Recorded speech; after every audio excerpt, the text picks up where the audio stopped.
At the el-Ouadjib Islamic Funeral Company in Lille, they're getting ready another coffin to fly a body for burial in Algeria. These coffins are special.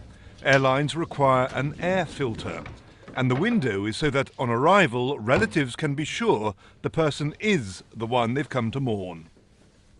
El-Ouadjib handles more than 50 deaths a month, and in around 2/3 of cases, families want the bodies repatriated. Driss Amroun has just organised for his late father to be flown back for burial at the ancestral village near Marrakech in Morocco. It was his father's wish, he says, to be buried where he came from. It's important because in Islam, relatives should pray over the tomb, and most of his are in Morocco. As for where Driss himself, French-born, would like to be buried, he doesn't hesitate. Back in Morocco, next to his father.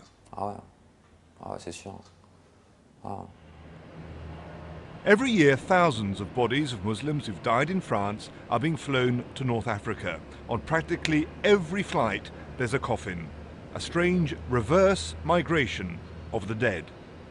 If so many Muslim families are sending their loved ones to be buried back in North Africa, obviously it's largely out of emotional attachment to the old soil. But there is another reason, a more practical reason. It's about space, about lack of space for Muslims here in French cemeteries.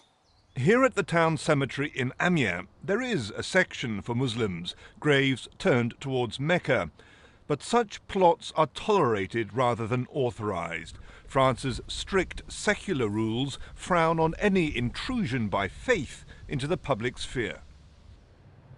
For the country's Islamic authorities, here at Paris Grand Mosque, it's one of the most pressing concerns. Muslims pay taxes and vote, so they should have the right to choose how they're buried. It's a matter of utmost importance for the full integration of our community in France and in Europe that Muslim areas in our cemeteries be properly organized.